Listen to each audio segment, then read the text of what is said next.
Let's talk about herd immunity, H-E-R-D, herd immunity. I'm Dr. Jeff Kingsley, and welcome to another edition of Riding in Cars with Researchers.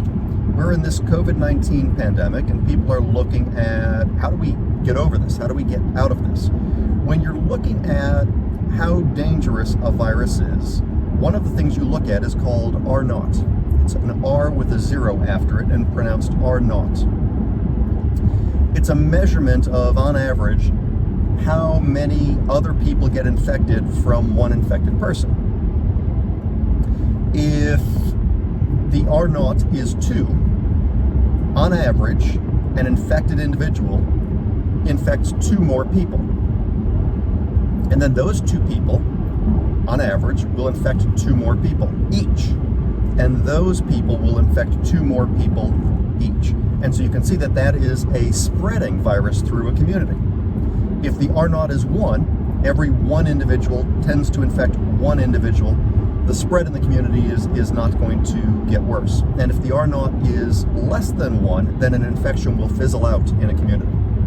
Every 1 person infects fewer than 1 person, and so the infection will just go away on its own. Now, there are things that drive that number up and things that drive that number down. How easy is it to catch the virus? The more infectious a virus is, that's going to drive that number up. If asymptomatic people can spread the virus, that's going to drive the number up because asymptomatic people feel fine, they go to parties, they spread the virus. Infected people feel like crap, tend to stay at home. What drives the number down? Physical distancing, vaccines, and people who are already immune. So let's think about this. If you already got the virus and now you have antibodies, well, you can't catch it.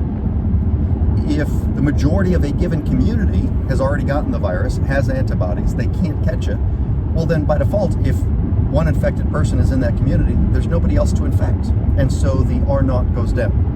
If I know that the R0 is 2, every 1 person tends to infect 2 more people, but I immunize 100 people, and I put 100 immune people in a room together, and I put 1 infected person in the room. Not that I would do this, but there'd be nobody to infect.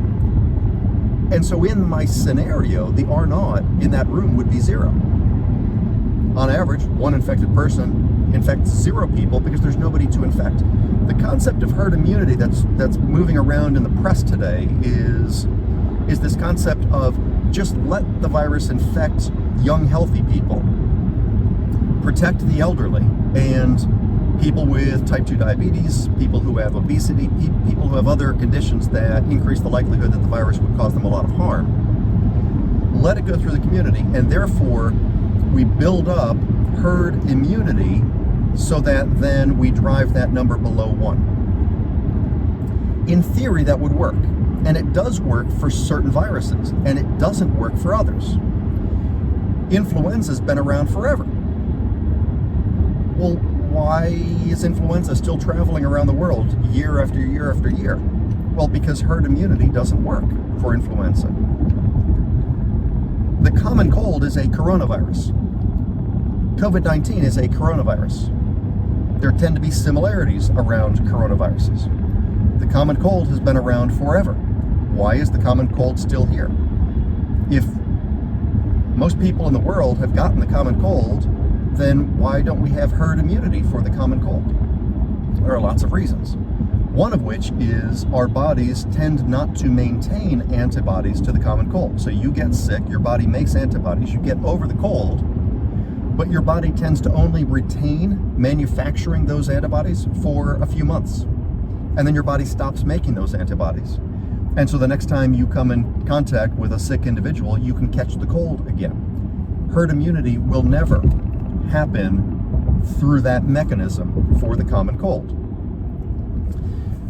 The vaccines that we're looking at are not only vaccines to create antibodies, but we're also looking at ways to enhance your immune response. What we're hoping to find is that immunity through vaccination is maintained much longer than immunity because you got COVID-19. And if we're able to obtain that longer lasting immunity, then in fact that would work.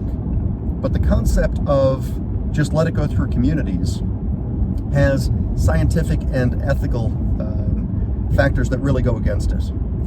More people would die, more people would have long-lasting negative impacts from becoming infected. So there's an ethical dilemma to allowing herd immunity as a pandemic response.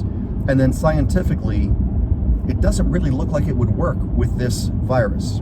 Vaccinations could make the difference in that argument, but native infection scientifically doesn't look like it would work. So there's some thoughts on herd immunity if you are reading about it in the news or want to know more. My thoughts on the topic. Thank you for riding along. You have a great day.